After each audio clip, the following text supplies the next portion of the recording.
Oh, right. Well, there we are. Good afternoon, good morning, good evening. Bruce has just jumped in and he said we need more rules.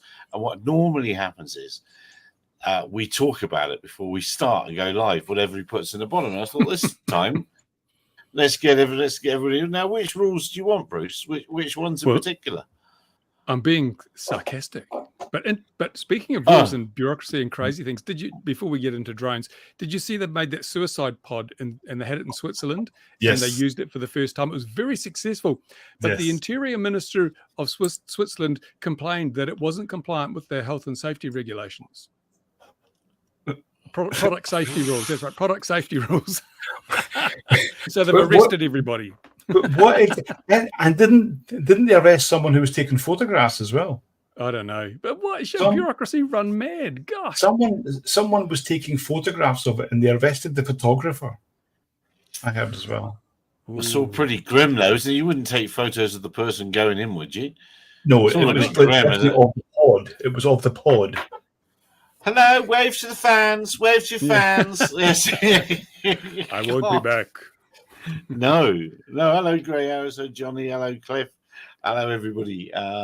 Cliff's been following the US Coast Guard Titan. Yeah.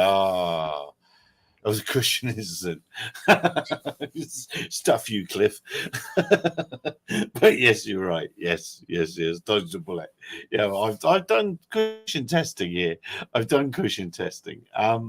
Now, Ian is on a train, and for those of you who didn't see the very poor live stream that we did earlier, it was incredibly What was that all poor. about? What? Well, 15 minutes before they did it, we thought, we've got to do something. Ian was there and filming, but what it was all about was Ian was banned from the Gyronex show. He was banned, not allowed in, not allowed to talk about Gatwick. So wasn't he allowed in? Philip. Well, actually, you should go back a bit and say that he was invited to speak, and he then was, yes, okay, yes, and then he wasn't, and then he wasn't. They used that old Latin thing, persona non grata. Well, he did. Hello, Northside Hawk. Sorry you couldn't hear a thing, Cliff. We literally did that 15 minutes before it went on. There were no other cameras looking at it. Ian has filmed it, and we will have a proper version of that. He was going to edit on the train. What they let Vernon in, they probably did, Johnny D. They probably did, but for various reasons, Ian. First of all, we heard he wasn't allowed to give his talk. And then we heard he wasn't even allowed to be in the building. But it seems to me that his talk happened and he was in the building today. So that was two positive things. Are we allowed to say why he got in the building? Or has that been kept quiet? No, we're not. No, we're not. Okay, we'll keep that quiet. No. Okay. No, keep that quiet. Keep that quiet. Look. What version of Beta Flight is that? You're right, Cliff. It must be the newest version. You're absolutely right. It goes on to the latest things. But both Philip and Ian, obviously the work he's done is absolutely tremendous. And as the old saying goes, if you're receiving flack, you must be over the target. And he is absolutely receiving flack. And good on Philip as well for standing up and actually giving that talk. So it was there. It's a tiny little dent against the man, isn't it? Really, it's neither here nor there in a lot of ways. But it was done. It was said, and it was said in that place. I'm surprised he wasn't arrested, to be honest. We were fearing he might be preaching against the state ideology. That's no. This wasn't the UK, wasn't it? It was in the UK, with he's just a far right thug. He's a far right thug. Oh yes, absolutely, completely. And funnily enough, I've had a few phone calls off the back of this, and even into this evening, and the CAA needs to start thinking about, and isn't it odd that Gatwick is where it is Dopey Tree. Gatwick is where the CL. Well, of course, Richard Ryan, friend of the show, as they say in podcasts and the things, was one of the people who had his collar felt for the Gatwick incident, and he just left Gatwick as the head of legal, and the police went and knocked on his door. So, I mean, come on. Because he'd once used the word drone in a sentence, hadn't he? That made him a suspect. I think he said he'd seen one once, something like that, or he'd heard about them or something. Yeah, no, he had all his paperwork, didn't he? He was all properly set up, but that was a complete nonsense of it. And like the couple that they picked up, he was an RC helicopter flyer, and the neighbour was pissed off with him for mowing the lawn late or something. It was something like that, and the neighbour went, "He's got a helicopter. He's got a helicopter. Yeah. Go and see him. Go and see him." And only in the UK. Well, maybe and a NIMBY sort of nation, I suppose. But and they really didn't get much compensation, considering they were strip searched and all the trouble they had. And people said, "Oh, look how much money they got." Precisely, that's exactly where I was going. And most of that money went to the flipping lawyers. So the Gatwick thing has to be investigated. We can't let it go away. If we let it go away and just, it doesn't really matter, we've moved on, then it's going to continue hurting the industry. I can't think of another, I don't know, maybe you guys can, but I can't think of a single incident that's influenced another single incident that's influenced international regulations as much. Yeah. It's the fact that it's going to continue being referenced as to why something has to, this legislation will should be put into place because of this, and referencing Gatwick, when of course, that really wasn't the case. And I think that, the truth has to come out, because they need to stop referencing things when things were not true. So, Yeah, absolutely. What did I want to say? I've forgotten what I wanted to say, but it is they're doing that thing where I can't think of. Bruce will be able to, Stephen, you'll be able to cleverly help me up with where I'm trying to go with this. But they're digging deeper holes for themselves, the regulators. Yeah. They're mounting lies on lies or mistruths on mistruths on mistruths, and Sparky FPV Gatwick equals RID. It will. I was having a conversation with somebody today about RID in the UK and the potential for all parts of EU law, which UK still signed up to, that it might break. And I think, I've forgotten now, isn't that January 26th? Was it January? Yeah, I think it's 26, not 25, that it's due. I know Stephen has different thoughts on RID. He thinks, so what? But showing the position of the operator just... No, but I would like to see, I mean, obviously, this is a good example here, where we have, and it's not being used. It isn't, we know the aeroscope is being used here. That is being used to spot people, but RID is not being used to spot people. It's not being used at all, and it's just, I think it's a waste of time. I want to make another video about this to say that we're now almost a year into RID, and everyone's kind of saying, what's the point in this? What is the point? This makes no sense. I mean, I do understand why it would be needed for, let's say, network remote ID. If they're going to have some kind of use space or whatever, then it's going to be important to have that. But not RID in its form now, and certainly in the US, it's been a complete and utter waste of time. It's been a waste of money. How much money has been wasted on the campaigns and trying to educate and all modules and whatnot? But look at the lives that have been saved. Look at the lives that have been saved. Because like I said, without RID, people would have died. Look, the RID's working. RID is working. People are not dying. So it's a success. Let's do it again. It's the trouble is we do regurgitate the same jokes time and time and time again, but it's the truth of it, isn't it? It is the flipping truth of it. And the non-compliance of the RID units that are out there, they're not meeting any radio standards. If the FCC or Ofcom or whatever you've got over there came to join in And look, I assume so. They don't care. But did you see that someone's selling for 10 grand a drone detector? It's a commercial spec drone detector. You see that thing? Hang It picks on, up remote hang on a ID minute. signals. hang on a minute. Do you mean? I may do. Do you mean this one, or do you mean another one? Because no, it didn't look like that. It looked different to that. Alan, you had it many on his side. Oh, Alan, did he? Okay. Yeah. Okay. And good on I'm thinking, who would pay? This is because it says protect yourself from drones and your business from drones. And I'm thinking, detection is not protection. There's a drone there. It's not going to protect you from it. You just know need it's to there. write that down. I've got a patent. That belongs to me now. That belongs to me. I'm going to write that down. How is protecting yourself from drones? I mean, exactly. You know, I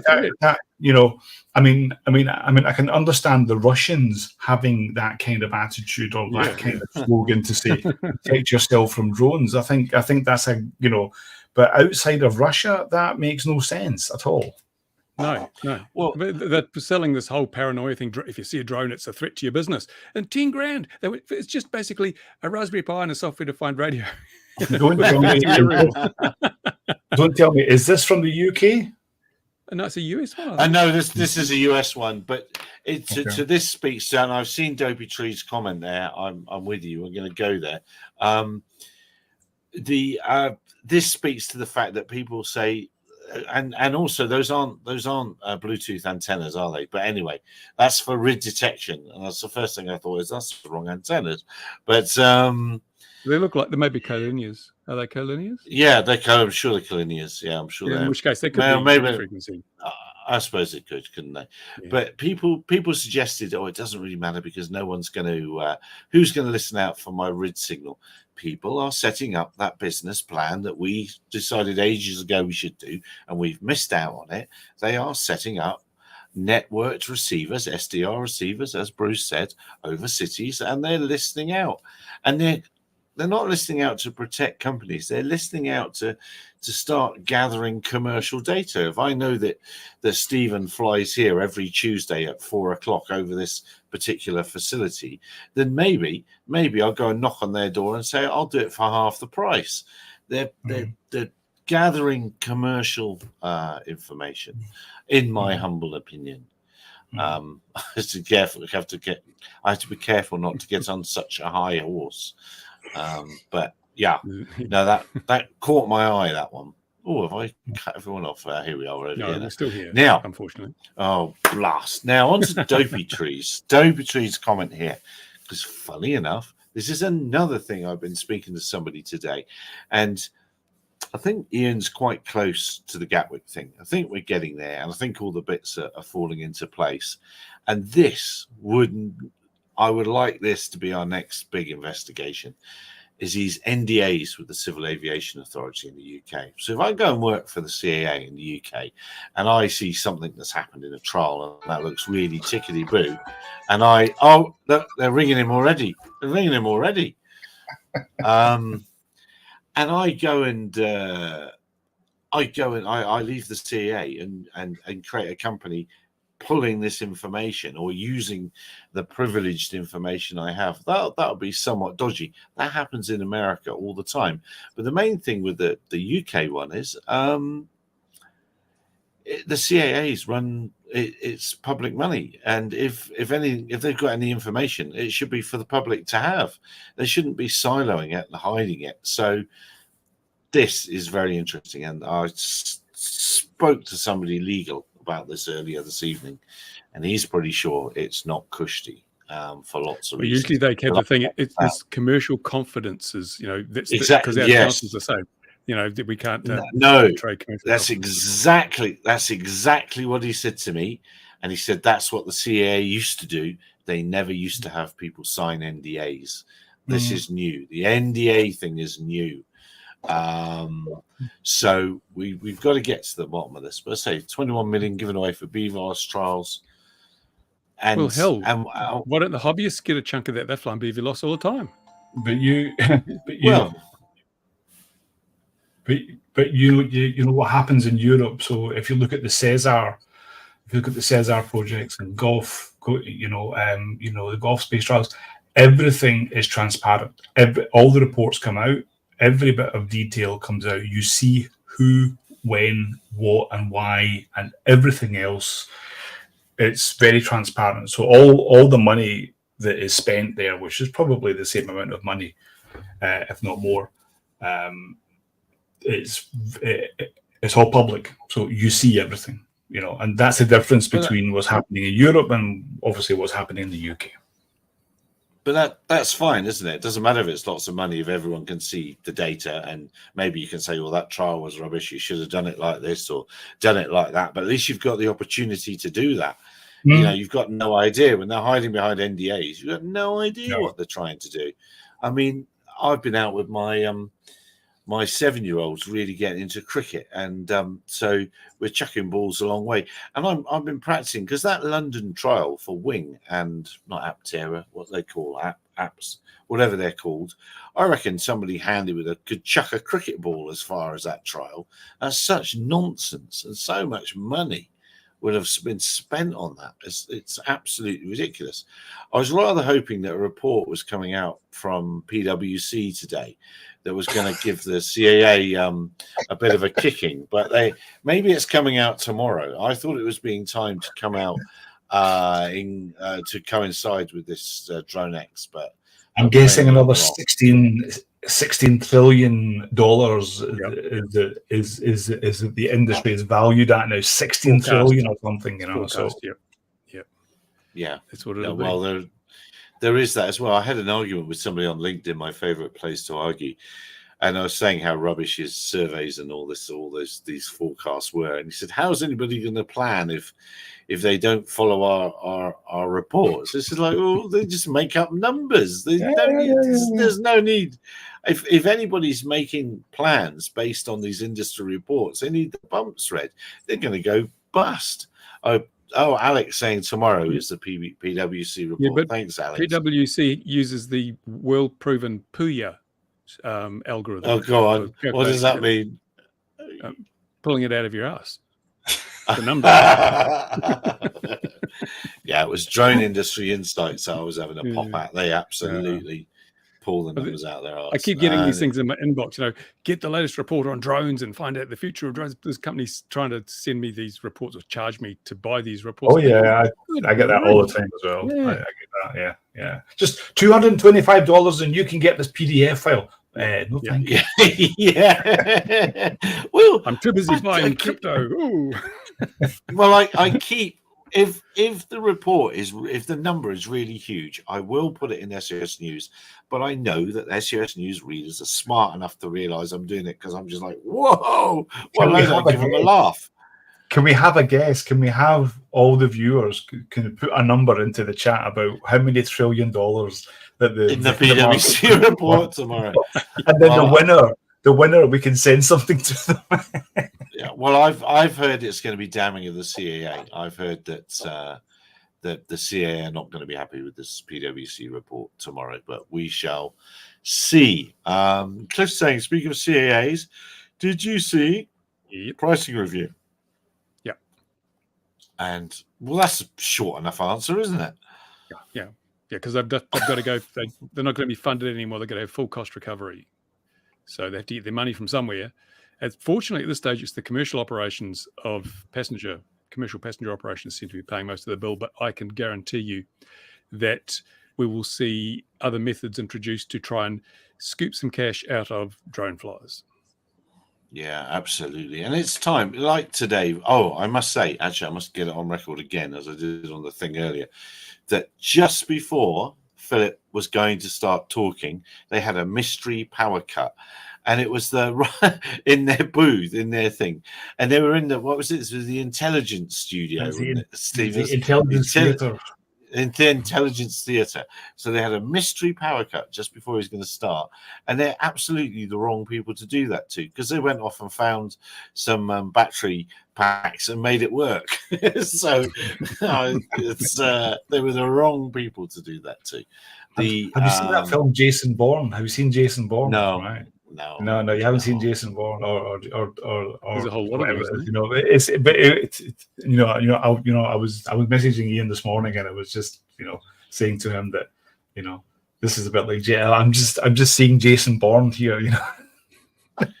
He's trying to avoid and trying to get into the right place and get in there, and then things are getting cut, and then he's finding ways to fix it, and then he gets to, and then it's mission accomplished. Yeah, because we knew we were getting ready to go, and then he said the power's been cut. The power's been cut. So it was quite a thing. Shame on those people doing that there. Shame on the.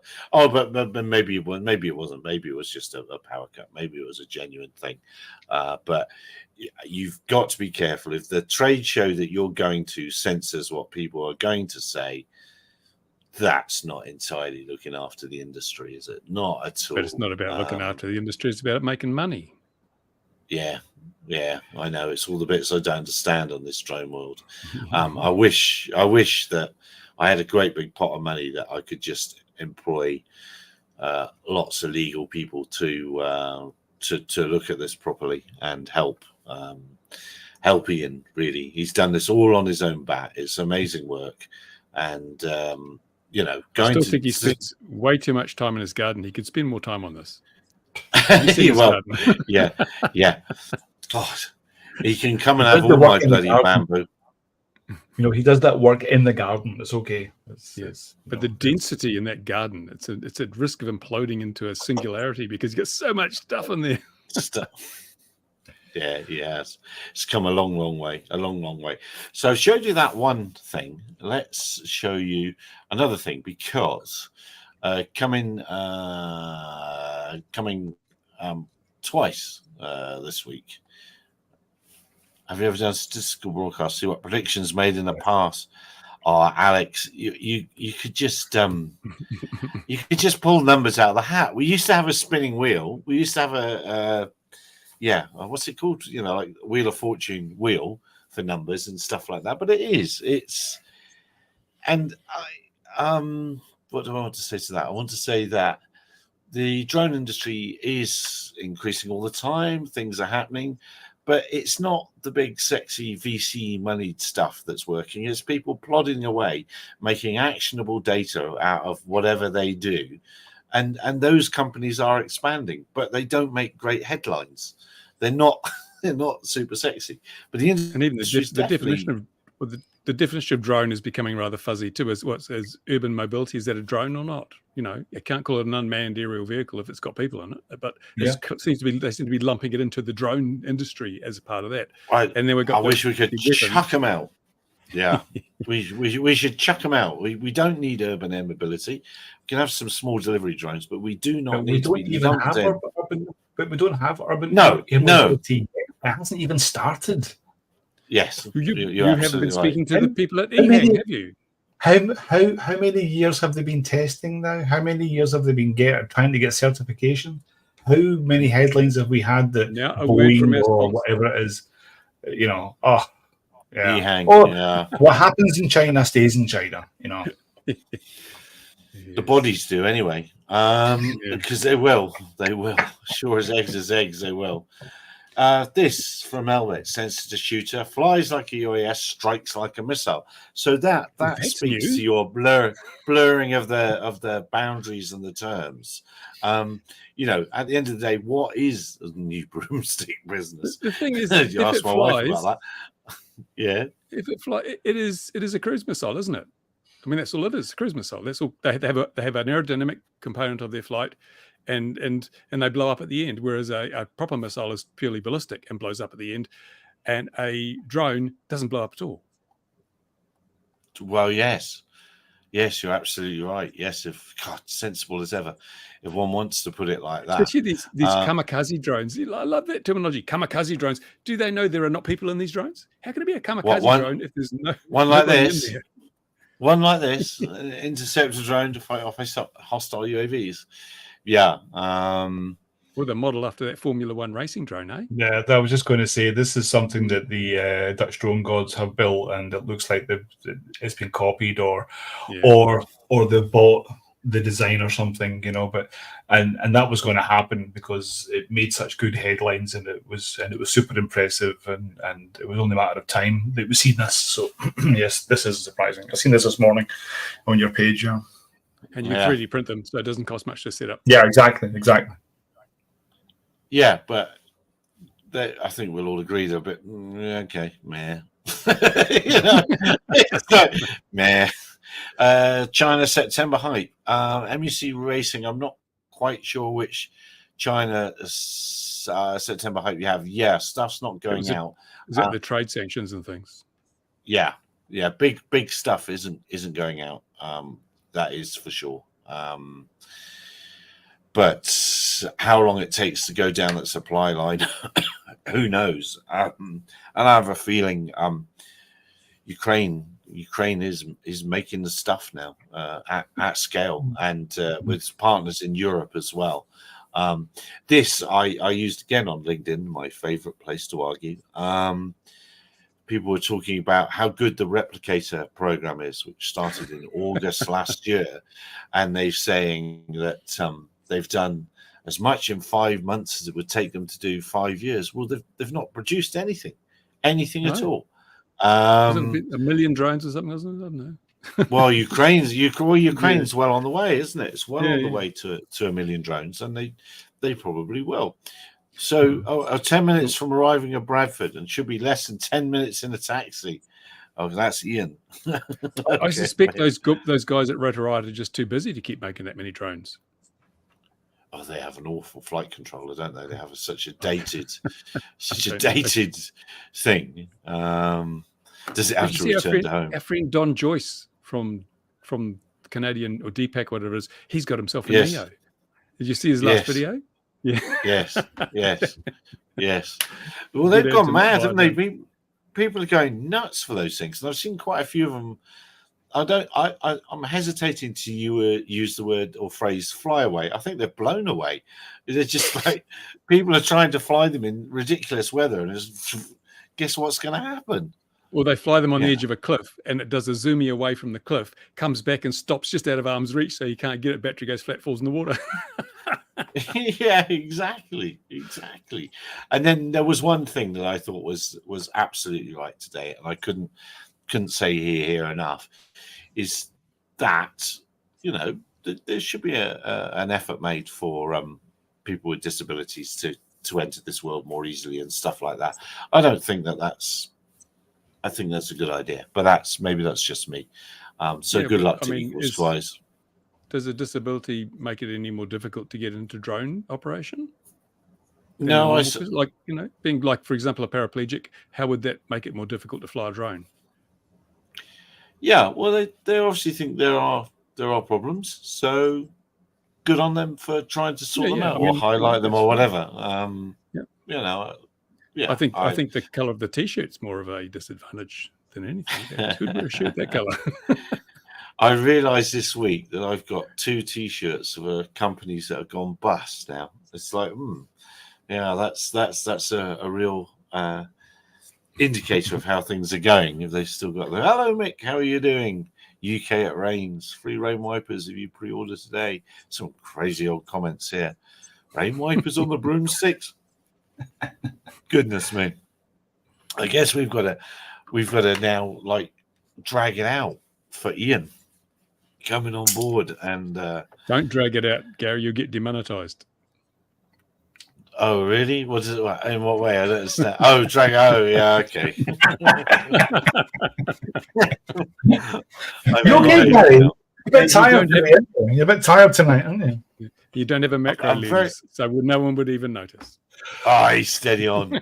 No, I'm very tired. I think, and I had nothing to do with it really this morning, but it was quite tense knowing what we were trying to pull off, and I was doing nothing. I was sat here. I wasn't trying to pull anything off. I did mention on X that you should have got one of those DJI Mic 2s and just given it to Phil. You can bind them to phones, so X is the microphone for the phone. That he did have one, and that was bound to Ian's camera for the proper video. So we do have a proper copy, and it'll come up. But I must admit, I was a little bit interested in if someone would come up and try and stop him talking. So I thought if we at least had that recorded, as I say, we decided to do it. I'm surprised that the CAA didn't come poke the head through the side door and go, "Free beers next door." That would have worked. That would have worked very, very well. But that would never happen. No. At least if it did, we couldn't talk about it. No, NDA and all that. NDAs exactly. But we are going to quiz that NDA thing. It's wrong. It's wrong. As Stephen said in the. What's that thing you have over there? Cesar. Cesar. It's all open and available. The taxpayers pay for this. Well, absolutely. It's just nonsense that people are allowed to get away with these things in the name of. And again on LinkedIn, where I like to argue, BV loss to 15 kilometers is completely acceptable here with the right ticket and all that sort of thing. And you have to have that detect sensor, Cassia G, is it? It's a camera that has to be fitted to your drone. Go on, mate. Did you see another mid-air collision in the USA? Looked like a couple of yaks or something. Might have been flying through the formation, collided, crashed. And again, I mean, these mid-air collisions and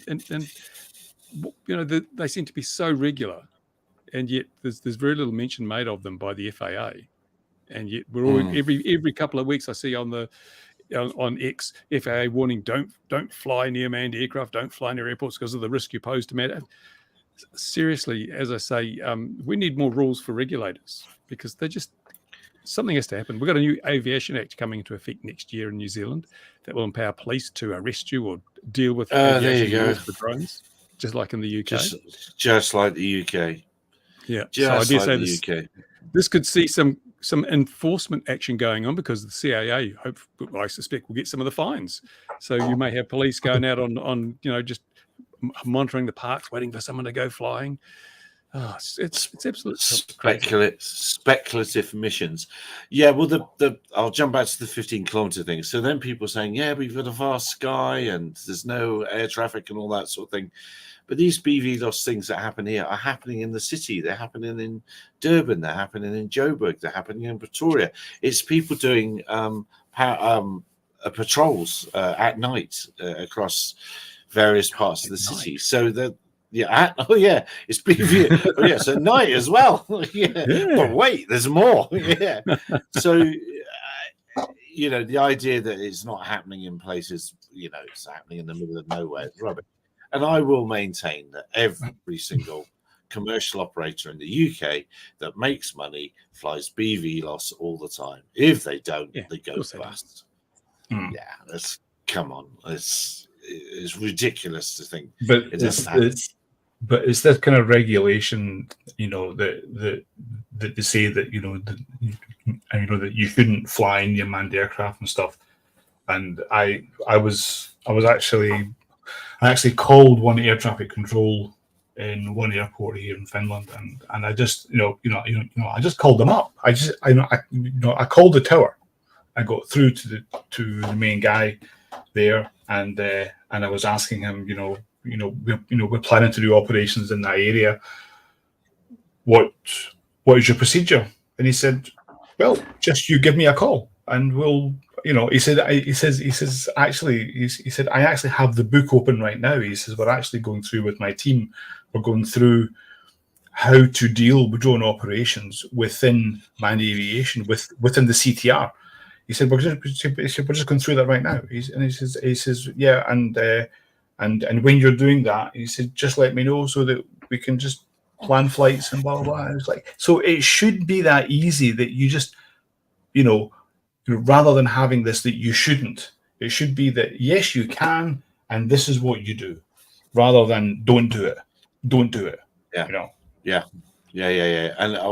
And for years ago it might have been me on the end of the phone, and I'll tell you a tip for free. The tip for free is if you're say hello, how are you, and you're polite and you sound like you know what you're doing, I'd say yeah, okay.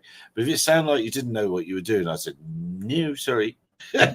It's quite easy. It's can't be asked. If you sound foolish, I can't be asked. But otherwise, yeah, great, cool, whatever. See you in the pub. It'll cost you a barrel of beer. That's probably what I would have said. That is probably what I would have said. Kind of positive, but and every time I've went to air traffic control, whether it be a large airport or like a small, it's always been positive. It's always, but again, and I think that's, but I think you're right, Gary. I think that if you speak the lingo, if you know what you're talking about, and you go there and you speak the same language as them, rather than just being someone who flies a drone and says, "I want to fly here," and that is the difference. And I think it is, again, we've been saying this for weeks on this channel. We've been saying it's down to education. It's education. People need to be educated and have them understand. Yes, this is unmanned aviation. We shouldn't be scared of manned aviation, and manned aviation shouldn't be scared of unmanned aviation. And yes, I know that we are together, but there's this kind of almost divide in a sense because we fear each other, or we should be fearing each other. And that's not the case. If you're sensible enough and you know what you're doing, there's nothing to fear. That's my rant. Absolutely.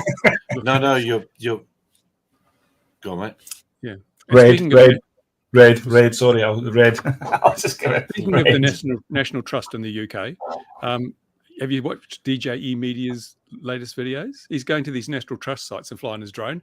He can legally do it, but the National Trust sites are just, you can't fly a drone. It's our airspace. It's amazing watching how the National Trust has told all its staff bullshit about whether people can fly drones over the land. So the staff are just acting on what they've been told, and even you got to look at the bylaws, the National Trust bylaws and things, and it lies about the airspace and whether you can fly over it. So it's setting up for conflict. But he's been going around educating them all and flying his drone, and it's just, why can't they just acknowledge the fact that they can't stop people flying drones over their sites? Well, there is some news that I can't talk to really about that, but I can sort of mention it a roundabout way. A court case has just been won in the UK by a landowner who, and it's going to be about defining the word trespass. How is it one incident of flying the drone over, or is it multiple interest and harassment? And we're going to have somebody on to talk to us about that. In the near future, but a court case has been won.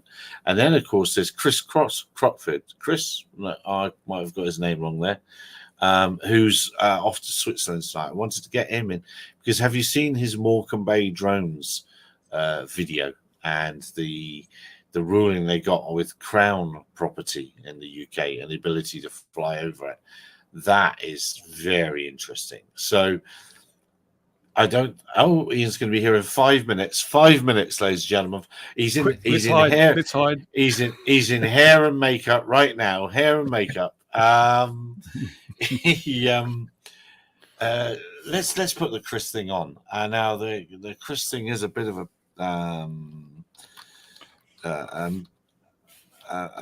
piss take. I did say it. I tried not to say it, but it is a bit of a piss take. But it's quite cool. I'm trying to find it quickly. Where? There we are. This one, and then where's the one I want? Quick. Talk amongst yourselves. Find something else to do while I'm. We didn't obviously plan this hard enough because what we should have done before Ian comes on, we should all have been wearing police uniforms when he comes on. Yeah, absolutely right. Let's try and share this with you and the audience. I'll put the link in for those later. But it has some quite serious implications for the UK. Well, no, not serious. It has implications for the Civil Aviation Authority and just exactly what authority. You have no authority, whatever that phrase is. So here we go. Tell me if this sound. Today on Morecambe Bay Drones, take a look at landowners and AI. seeking their permission to fly drones from their property. We There's look reasons at for the that. complexity of working in an environment such as Morecambe Bay. For the Morecambe Bay Medical Shuttle to operate between the 3 main hospitals around the bay, landowner permissions would need to be granted for the takeoff and landing phases of the flights, as the majority of the flight area would be over Morecambe Bay itself. The team reached out to the Crown, who through the Duchy of Lancaster and the Crown Estate owned the majority of the sands of Morecambe Bay. The team secured an exclusive license from the Crown, granting permissions for beyond visual line of sight flight and permission to land on the sands if required for technical, aviation, or navigational reasons. Liaison from a safety perspective was undertaken with Bay Rescue Services and the King's Guide to the Sands. The Crown granted permission for overflight in the airspace directly above their land.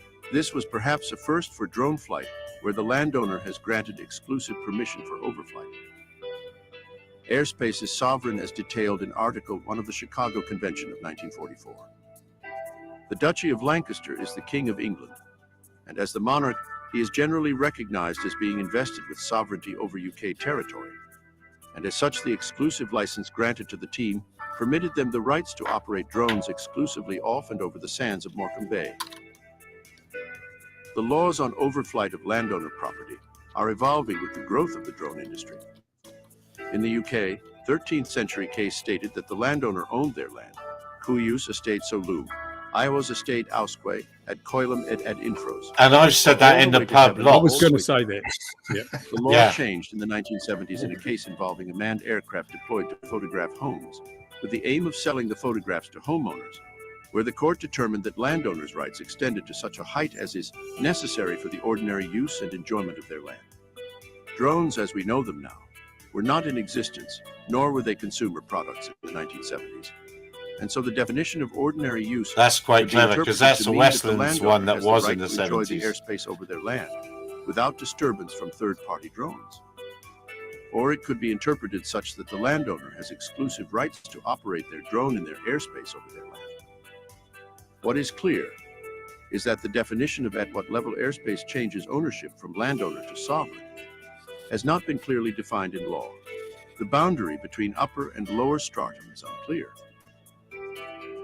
Aircraft are empowered to overfly third-party property through Section 76 of the Civil Aviation Act 1982, which prescribes that no action shall lie in respect of trespass or in respect of nuisance, by reason only of the flight of an aircraft over any property at a height above the ground, which, having regard to wind, weather, and all the circumstances of the case is reasonable, or the ordinary incidents of such flight, so long as the provisions of any air navigation order have been duly complied with. The meaning of reasonable is open to interpretation and has only recently been tested by the courts. UAVs must not be flown negligently to cause or permit them to endanger any person or property. On the 5th of May 2023 in the High Court in Manchester, Judge Bird heard a case where the claimant applied for an injunction against both a named individual and unknown persons for flying a drone over private property. And this is what we're going to talk The about in the defendant was Wainwright an one urban explorer. when it happens. Judge Bird acknowledged that the defendants had rights under Section 76 of the Civil Aviation Act to fly over private property, but argued that the basis of complaint is not the simple act of flying, but rather what is happening during the flight. Photographs and videos taken by cameras mounted on drones facilitate and encourage further trespass and potentially endanger life. Such footage and photographs can be used to work out new ways to enter the site. Judge Bird continued that flying a drone so that footage can be taken means, in my judgment, that its height above ground could not be said to be, in the language of Section 76, reasonable. It would follow that Section 76 has no application, and so the flight would be a trespass. In my judgment, either because of the use to which the drone is put, if Section 76 applies, or the trespass, if Section 76 does not apply because the height of the drone is not reasonable. It is appropriate and proportionate to make an order preventing drone flights at the site. And so, whilst the Civil Aviation Authority will claim that air law permits drone flight over third-party landowners' property, it would appear that current land law does not agree. And it is now possible for landowners to seek injunctions against camera drone operators for trespass for overflight. the Civil Aviation Authority will be legally obliged to notify drone operators where these injunction-restricted zones will apply. For the Morecambe Bay Medical Shuttle, it was imperative to establish good working relationships with the landowners, and obtaining an exclusive license to operate drones in the Crown's airspace enabled all parties to have the appropriate levels of assurance.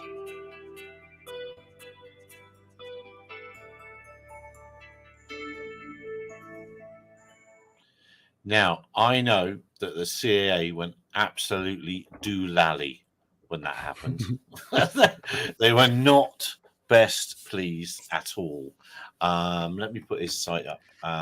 The interesting thing, though, is I'd say, yeah, okay, my drone trespassed, fine it.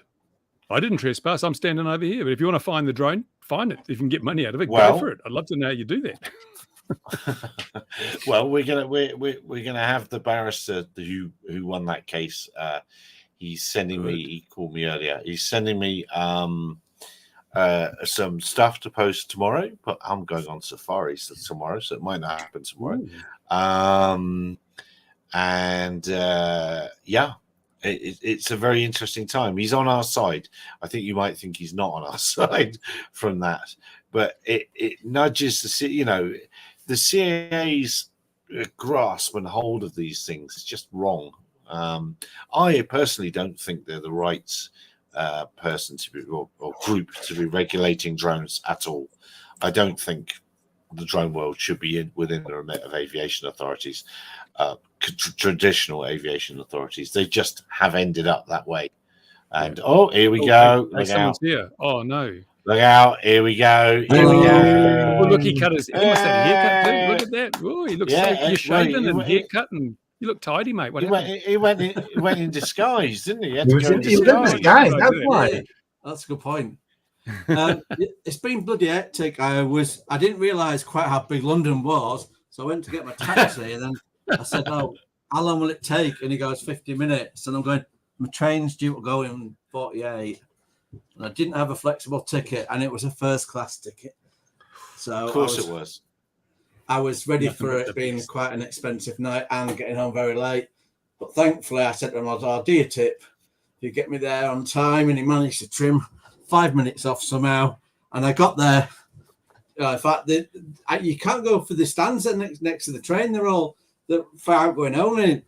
The guy could see me doing it, so he let me through anyway, and then said, "Be on time next time." And I said, "I will be." And so I literally got on there with getting all the dirty looks off the final train staff there as I got on. But I thought, well, I know. Well, I did him a £12.50 tip anyway because he saved me getting another ticket. So wow, you bloody northern millionaire. Northern millionaire there. Man. yeah, exactly. What will he charge for that? More mid-airs and full size. Yeah, I think Bruce has just mentioned those. Well, Ian, well done. Congratulations on today. I'm exhausted just from thinking about what you lot were doing, and you must be utterly exhausted. I'm utterly exhausted from the whole running around for getting there initially, and then I've been carrying that much equipment around for camera, tripod, audio, and have a few things. Dan's got it. You must have signed an NDA with the CAA. Exactly. He must have done. He must have done. NDAs for all. Let's hand them out. NDAs all the way around. By the way, I didn't think you'd still be live on air. Well, we've waited for you. We were. Yeah. Yeah. We won't do it again. No, congratulations, and thank you very much for you and Philip for making the time to do that. I know in the big scheme of things it made no difference at all, but you did poke the man in the eye, and that was fantastic. It is time that the truth needs to be sought out in our industry. It needs to be sought and found. How was the questions that you got at the end? How, because we know you got some questions. There were just a couple. One had asked, had any of the media seen what we got already? And I kind of said yes, which is kind of true and kind of not. It's obviously they're not seeing the whole latest stuff, but they'd seen enough of that to know there was questions to be asked. So The only trouble then was, normally if you ask me about Gatwick, I can just go boom, boom, boom, boom, top of my head, right, cool as a cucumber. But then, I'm looking at the audience, I'm thinking, who knows about drone? Who knows about freedom of information? And I'm trying to, in my head, try and say something that everyone will kind of understand. And that puts me pause. And I panic because I'm pausing. So I kind of split a few things out and didn't, because I mentioned Samira Shackle had done the Guardian article. I forgot to mention that Fraser Myers was the name of the journalist that did the Spiked article. And the interesting thing there is Samira is on the left wing of the media. Fraser Myers on the right wing of the media. You don't normally get the left and right of the media agreeing, and they both came to the same conclusion from the freedom of information that, there's every chance there wasn't a drone at Gatwick. So that's kind of what I wanted to get across in that answer. But I kind of, one of the things with doing this was the hope that, maybe, because there's some journalists' own tweets in that maybe we can, pique a bit more interest in that for, people to think, if nothing else, if it's a few retweets and people thinking about it again and actually looking at the facts again themselves and saying, you know what, it is interesting to see how it's panned out and how things weren't the way we thought at the at the time. So yeah, it was to be honest, for me it was just even afterwards I was more nerve-wracked afterwards than before. But it's been a hard day because I had to spend all the morning. I just hung around, standing at the back, keeping out the way. The CAA was 2 stands away, so I thought, well, I better not walk past there, and I better not. So I just thought I'm not having a wander because I don't want to get kicked out before Phillips, had done his bit, because I wanted to make sure we had some video of that. But then we went, and it was. I feel a bit sorry for some of the stands there actually, because they're doing setups with TVs that are smaller than what a lot of people would have in their living rooms, and none of this is mentioned. So you can't put a PowerPoint with a lot of detail on it because nobody will see it. And then the audio wasn't piped into the mixer, so we couldn't get the audio off the TV, and the TV audio was really low. And there's nothing to say, well, don't put any audio, any PowerPoint. That's quite important, especially when you're doing video. And what was the other issue with that? Oh yeah, because power. Oh yeah, well there was power. I'll get in a minute, but they put the chairs there, and it's in an open area around all the stalls. You can't hear, so you go around all those things, and there's only like one of them where they pumped it up really loud, like the main area. But the rest, you to be right up really close. So there's people have gone to the trouble of being there, presenting their products, and they won't be getting the engagement they could do because you can't hear or see what they're presenting. It's quite noisy there. It is quite noisy. I know, it's true. Yeah. So I mean, we had that as well, but that didn't bother me too much to know that wasn't our bad luck. Everyone was experiencing that, but we did have the moment before we start, the power went off, and then we're told nobody could fix it. It doesn't mean that's anything untoward. I mean, I can't say there wasn't, but I don't think it was. Philip had a pretty beefy laptop thing. It looks like a gaming thing.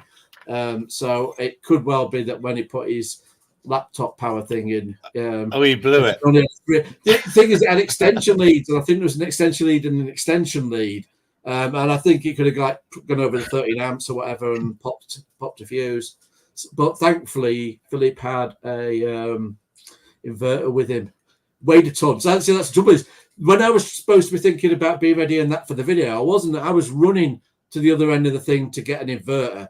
This thing weighs so much. It was like, I don't know, a laser printer. So it's a big UPC basically. It's a big UPC where you can have all the plugs and stuff in it. Yeah. It weighs a ton, and it has actually got wheels, but it had been lifted up onto something else, so I had to lift it down, then get it on the wheels, and then took it back. So there was a bit of that, like last minute panic, because what I was worried about was you've got the next person coming along, And if you haven't finished, they're not going to take too kindly. And it's kind of rude, isn't it, to have them waiting for you? So I was just very conscious that I wanted us to get away, get started on time. And then Philip at the end, he caught me off guard really, because I was expecting Philip to go with it all the way through. And that's why I say when he tried to get me talking on it, and then my mind was like, so. But yeah, it was disappointing that as I know that you'd have talked about that, I couldn't do that talk myself. It's ridiculous when it's public information that can't be. I mean, really, I don't know. People are obviously scared of some of the truth, and scared of that just being packaged up and presented so people can kind of understand. Because the thing with freedom of information, it's all up there, and you just search around for it all and piece it together, and having that presented so someone's putting it together for you, it makes it easy for people to consume. But yeah, that was disappointing. So I had to go there under an alias just to be on the safe side. Keep my head down. So it was like, fingers crossed it works. And then once I'd done it, my heart was pounding for about an hour afterwards anyway. But there was I'm told there was some police in the crowd, but I didn't spot them. But I've heard that as well. That message didn't even come down to me. Yeah, there was a couple of the military guys, but a lot of them actually knew already what we were up to, and they don't mind. They're quite cool with what's being said, which in itself is a bit of an indication. But anyway, and there was, funnily enough, there were some guys there from Manorero, and they were really interested in it and came on a proper chat with us afterwards. Which was nice. And then the funny thing is, just after, go on. Who was there? I can't remember. I think they were the engineering kind of guys. They would have had the badges on at that, but at that point, I was just, I was like jelly. So I didn't pay too much. I'm afraid. I felt it will know who they were. So I think they had quite a lot of chat afterwards. Then the most bizarre thing happened. I'm just stood at the back near the Cube pilot stand, just getting me composure. And this guy's looking at the stand and looking on. He looks at me and he thinks I'm a salesperson kind of thing. And he goes,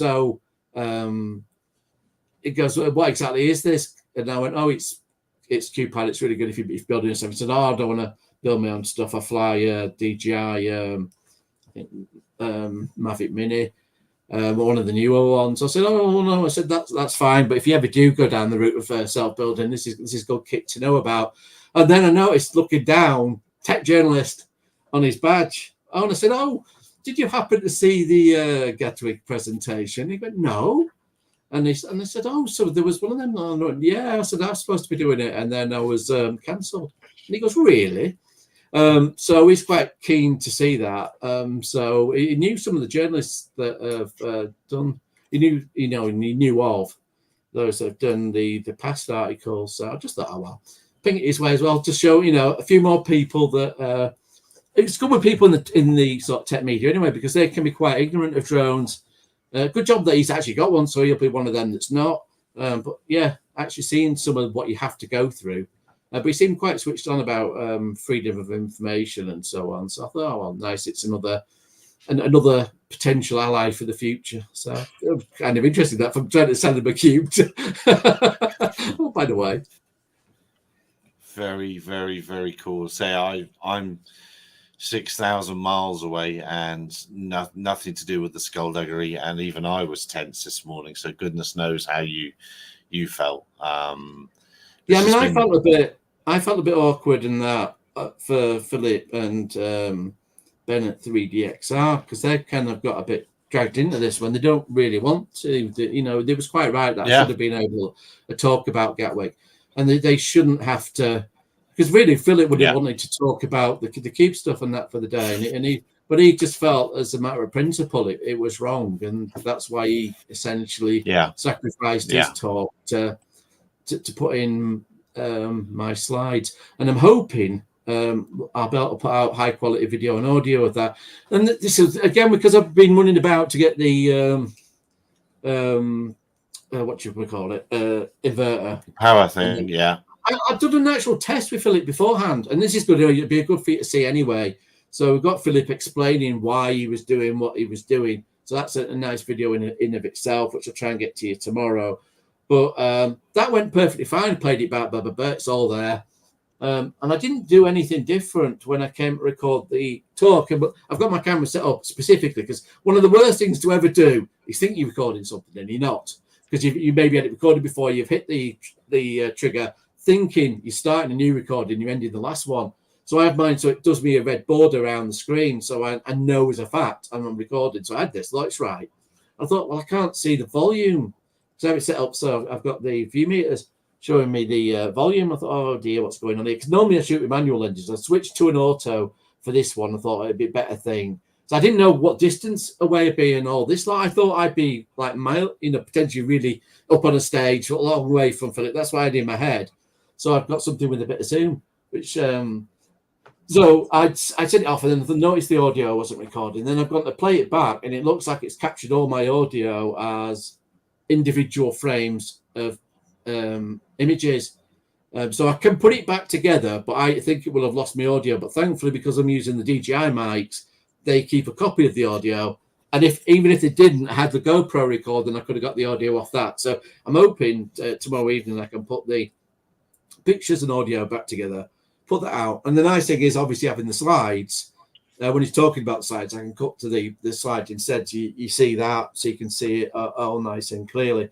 And I've already had some feedback from someone who's seen it just off the live feed about saying, the actual content of the slides was spot on in raising, the issues that are there. So I think people will find it, certainly in the drone community, interesting anyway to look. I don't see there's anyone that were looking at their facts and go, I disagree with that. They go, yeah, well, it's a fair point. Why haven't we got these answers? Why is there that inconsistency?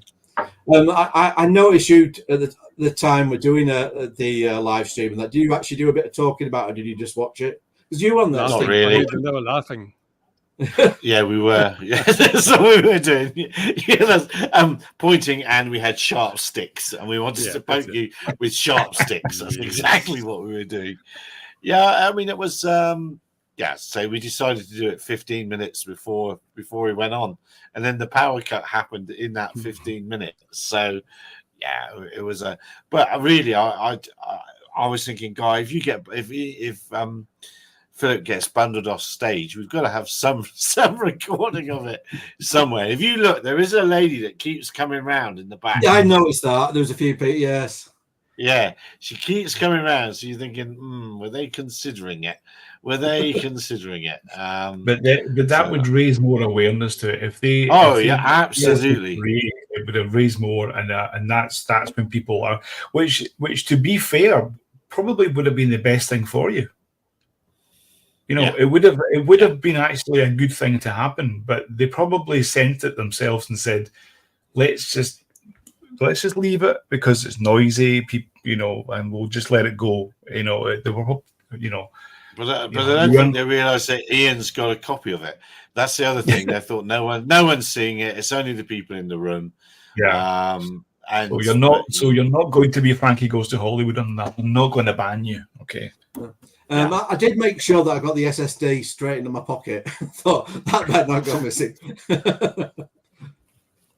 No, well done to you and to Philip. He's a useless git. He's supposed to be here as well, but he's just a useless git. Yeah, they're out having a meal and some drinks. How very dare they be out there enjoying themselves? Yeah. How very, very dare they? To be fair, they've all had a hard day apart from that. Actually standing around on a stand all day. Yeah. Trying to sell things and whatnot. It's pretty exhausting, really. You talk and you stand and you talk and you smile and then at the end of it you're just like, please kill me now. Hey, you go to Switzerland, use one of those little pods. Oh no, use one of those pods. They could have had them in the foyer. It could have made really good business.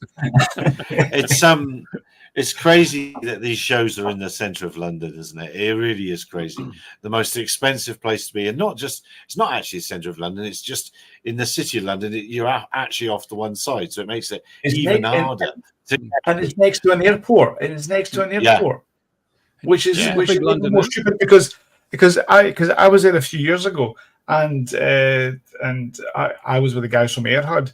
And they were like, "Yeah, so let's take your drone outside and fly it." And you can, we're like, "No, we can't because we're in the CTR." And you're like, "What?" Well, that's a bit stupid, isn't it? I mean, we're just, yeah. I mean, look out! Oh, they had free booze. Well, that's good. Free food at Tronex. Well, you could stand on the building. You'll see the end of the runway, won't you? Quite easily. Yeah. It's right there. Yeah, it's right there. These. We've got to have a show. We've got to have our own show somewhere. I don't know how. With the drones there, could people turn them on inside the building and upset all the drone detection systems at the airport? Yes. There were quite a lot of the drones. Well, I don't know about saying a lot, but some of them actually were just mock-ups. You know, they were clearly the plastic, just bodies to show the drone. I guess you know, you don't necessarily want to have the full thing there because it might get broken, might get stolen in theory. And it's more lugging about, isn't it? A full-size built thing where you know, sometimes if you're trying to flog stuff, there was like one military stand and it had like one of these counter UAS guns, and I went, "Oh, if it would be genuine, I would like that." A photo going, but it looked like just a mock-up, so I thought, you know what, I'll leave it. But yeah, I would have liked to have gone round some of the stands, but yeah, just to keep my head down. So, but you were hiding. Yeah. Love to see the show. Yeah. That's what I did to wear that dress. That dress worked out really well. Little old lady, yes. I was just stood with my camera set to this height, so my camera's next to my face. And when I walked down and it said, "CIA there," the camera was like this. I was like, "Oh Lord." Were there many people wearing pages? No, I didn't see any pages. No. Oh yeah, it's yeah, Grey Arrows. Grey Arrows was there. It was a truly awful video earlier, so I'm sorry for those. Grey Arrows. But thank you, those that came. But he was on the live stream. He was on the live stream. Yeah. And of course, I must thank Mark. I must thank Mark Wingard for actually doing that. So thank you, Mark. Yeah, because that was proper at the last minute. It was just a face I recognised. So I said to him, "Gary just sent this link. Can I forward it to you? And can you do it?" So somebody's doing it. But Paul had as well. He was right at the back, so it made it worse again with the noise was there. But there's not really much you could do about it. But hopefully that can be learning for future years. There, that you know, you're not going to be happy as you know, presenting and people aren't hearing you. It was just at the end because Mark went on a walkabout. It was part of the live stream, and Gary's going, Mark. What are you doing? What's this? And he just kept talking. He just kept walking. It would have been really nice if he spoke, because it would have been interesting to see things. But it was just walking around. So I very rudely cut him off. Was that all fair enough? Just before he hit the men's toilets. He said, well, far be it from me to say and throw stones and all that sort of a thing. Yeah, that was a funny old day, wasn't it? It was, but I'm going to say, you're right about the cost of London, because I had a hotel at 215 quid. It was basic. I mean, I said, usually you have an iron in there Friday, never a good one, but you usually have an iron. And he goes, second floor, 2 doors to the side. He says that to me, like, so I was getting on the lift, got it. And it honestly, it looked like had been a murder committed there in the past. They had the hooks to hang your stuff up. That had been broken off, was hanging down. The ironing board thing, the cover had all been ripped to pieces, you know, like it had been slashed down. And then the towels put over it. And then it's got some sort of electrical test that I press on that before you can get it on. So yeah, I wasn't massively impressed for the money. Unfortunately, that's London when you trying to book last minute. The taxis are all right. The Ubers are no more expensive than up north for miles you're doing. Trains, if you're willing to get ones that take a long time, like the Grand Central, perfect nice trains, but they take a bit longer and are worth it for being cheaper. So that's why I got first class. I wasn't it was the first class was about the same price as the normal ticket if I'd have gone with someone else. And I just thought, well, I'd rather have the peace of mind of just having a seat, not being stood up with my gear. And you got a free cup of tea, Yorkshire tea. So you can't. Yorkshire tea. I'm liking all this bird talk in the chat. I'm often surprised that more UAS aren't designed around the weight of nature and birds. I know they'd be very, very light, but if Mother Nature spent this time getting it right, we ought to pay attention a tiny bit. But anyway. I'm just reading a headline here. London rickshaw driver charges tourists $2,800 for a 450-meter trip. Was that you? No, thankfully. Thankfully, I was sensible. No, it's bigger than you thought, isn't it, London? It's a lot bigger. Yeah. Mainly the size. Well, I mean, on the way back, as I say, I was panicking because I just thought, that looks like a small journey because I'm used to looking at journeys in my home city. So I thought, well, that must only be like a 10-minute journey. And when he goes 50 minutes, I'm like, oh, Jesus.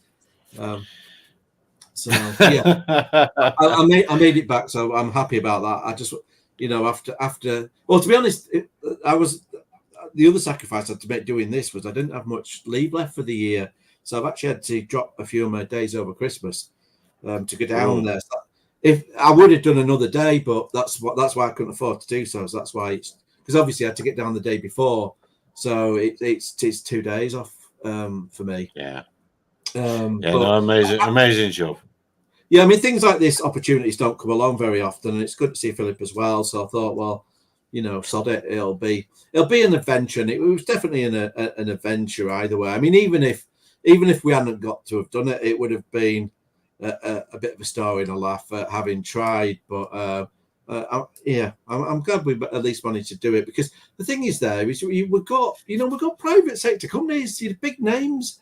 We've got Brendan Schulman, one of the best known names in the drone industry, and he'd be put in a slide as well. And I'm frustrated by the fact that there's this pretending, well, we don't need to answer it. Yes, you do need to answer it. And until you do, it's just going to be an ongoing an investigation and chipping away anyway until such a time as the information flows a bit better. But can we talk about this? Some information isn't going to flow, is it? Because it's been allowed to be deleted. Yeah, well, that's mentioned at talk anyway, so it's not really secret. But yeah, there's a bad thing here, because the ICO again is a bit failing in its role, in that the DFT have had data deleted, and they've cited data retention. Now, actually, I brought this up on Twitter, and there's experts in this field that set this up for companies like the Outlook, and saying the default data retention is not a year. In fact, it's an Outlook, the retention's forever. And then it's your policies that set that. But with a lot saying in the public sector, they'll keep it for at least 6 years, sometimes 7, because you keep it for the 6 years it's expected, plus time to deal with any freedom of information that can take some time. So they said, really, it's a load of waffle that they're saying they can delete stuff after a year or whatever. I mean, here, I think it will have elapsed over more time than that, but it's the fact that it was data they knew I wanted, and really the only reason I had not asked for it immediately was when the DFT started the fun and games, where they'd blacklisted me as vexuous and someone else. It turns out that's unlawful. You can't actually do it. But I wasn't to know that, and I had to go through the whole process of going to the ICO for them to do a judgment. And that can take 9 months. So I was kind of delayed from following up.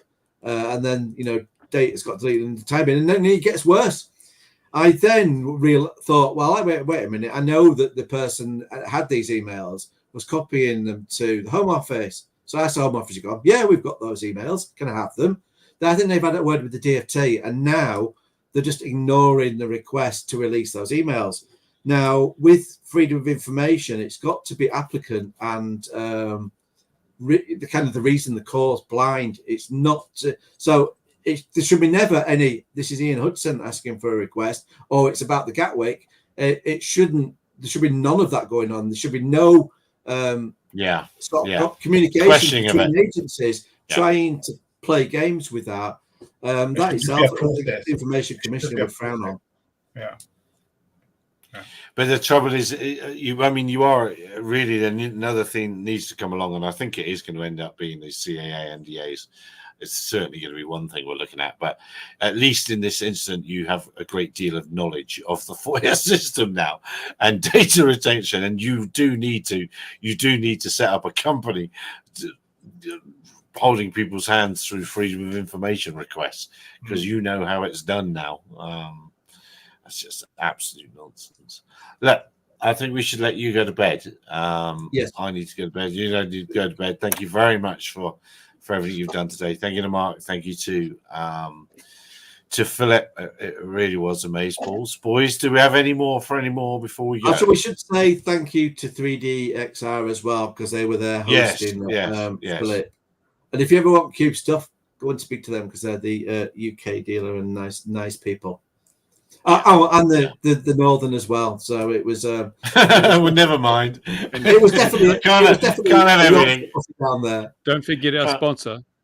Yeah. Dear viewer, wherever you are in the world, thank you very much for joining us. Ian, top notch. Well done. Top dollar. A little dig at the man. I love it very much. We'll see you again. 2100 Gin and Tonic next week when we may be talking about that Wainwright case. The brief for that was in touch with me this evening, so we may be talking about that. Look after yourselves. Those words. Look after yourselves, everyone. Take care for now. Oh, where's me? Oh, what's it called?